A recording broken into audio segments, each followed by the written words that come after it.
Hey guys, I wanted to share my tips and tricks for DoorDash that I do in my area, which is Florida. Step one, I leave the app on the whole day with Dash Now because there might be a good offer a mile away or 2 miles away. And in my area, there's a bunch of restaurants, a couple blocks away from me, so I can always check the app. So that would be the first one. And then the second one would be I don't go to parking lots to look for offers because that's hit and miss. The algorithm just wants certain dashers to be showing up to the grocery stores. They don't just want anybody that's like a couple feet away from the merchant, unless you have platinum and top dasher. Then there's a high chance that the app is gonna say, well, we're giving you this order because you're super close by, and they consider it a top shopper order or a platinum order. But most of the times you could get those from your house.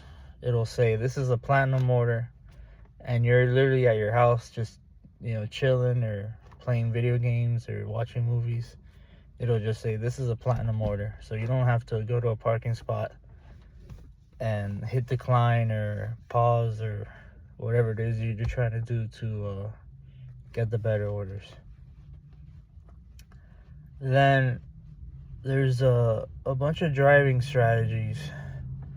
When you're driving around, you probably shouldn't drive around. If you're driving after you complete an order, just wait a couple blocks away from the person's house, because the app doesn't, even though the app kind of doesn't want you to sit next to the person's house, even though you're waiting for the next order, the app is kind of penalizing you, telling you that, oh, you're waiting near this person's house, so it doesn't want you to do that. But you could probably go a couple blocks, maybe to a parking lot or some random like apartment building or something, and just wait there for the next order.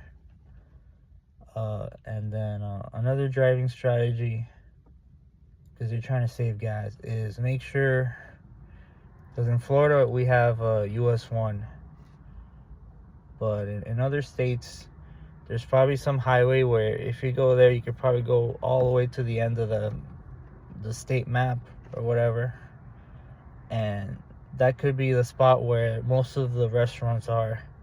So you probably want to just stick to that area and make sure the customers are near that area, so you have way less downtime in between orders. Because if the customer is super far away from the restaurants, you're gonna have that extra 5 to 10 minutes of driving back to the area where most of the restaurants are.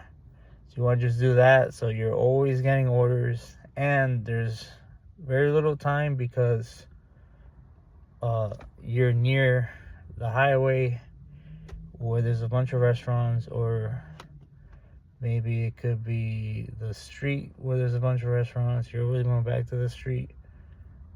And what else? Another strategy is, well, the advantages of being in your house is when you accept an order,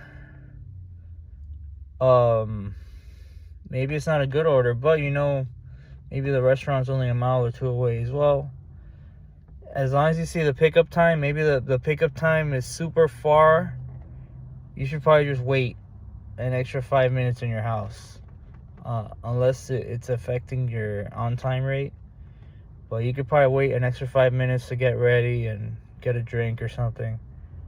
and then go to the pickup spot, rather than like, oh, I just got an order, let me get in my car and go. No, you should probably wait like an extra 5 minutes if the pickup time is super far, so that you make sure you have everything that you're gonna need, like hydration, stay hydrated, don't stay hungry, obviously. That's the opposite of what you want to do in this job. Don't stay hungry, be full, but not super full, but always be full. That's kind of funny. People say stay hungry, but you got to stay full actually for this job. And always keep in mind which stores always have lines. Have an idea what hours to go where there's no lines. Maybe like super early in the morning, 9 a.m. to 11 a.m. Maybe there's no lines in the store, so you could do the shopping. And then maybe after 3 p.m. there's always going to be a bunch of fucking lines, so don't even do any shopping. Or maybe from 3 p.m. to 9 p.m. don't do any shopping, unless maybe you feel like the highway where you feel like the highway's kind of a ghost town. You've been driving all day and you feel like, well, it feels like there's no cars on the road, so then I can do the shopping. But if you see that the highway's super busy, that might be an indicator that maybe you shouldn't go to that store, or maybe that store's gonna be full as well when you show up there. So there's that you gotta consider when you do the shopping orders. Same with when you do the food orders. Just check the parking lot. The parking lot full, don't even hit accept. Sometimes, like with Taco Bell, I don't even hit accept. I just check the drive-thru. Is the drive-thru full? I just check the and I'm talking about if you're literally half a block away from the restaurant. You can check before you accept the orders from that restaurant. Is that restaurant full? Okay, I'm not picking this restaurant today. I'm gonna move to another area with another restaurant. So those are the kind of tips that you're gonna do. But yeah, the key thing you always want to do is save gas every time. Unless your strategy is to go back home, then yeah, you don't have to save gas. But you want to save gas in between deliveries, because sometimes you don't know when the next one's gonna be there. So, but the key is always to save gas. When you drop something off, do a U-turn in the guy's house or whatever. Always try to do a U-turn, so you're back to the exit from that cul-de-sac or that hotel or whatever, and you're back to the main road. Like, don't try to keep going through the suburbs or whatever, because another tip is the GPS. If you're in some maze of a suburb or a maze of a cul-de-sac or some maze in the beach area or something, it seems like the GPS always gives you the worst orders, because it sees that you're stuck in some sort of like GPS maze, and it never gives you a really good order. It'll just say like, oh well, this guy's like stuck in some weird spot. So you always want to stick to the main roads, like the US 1, for that reason, because the GPS is always determining who has the fastest pickup time, and then the metrics and all that stuff. But those are my tips. What do you guys think? Maybe those in some areas, maybe the tips that I have, they don't apply to you, but this is my experience in the Florida area in Broward County. So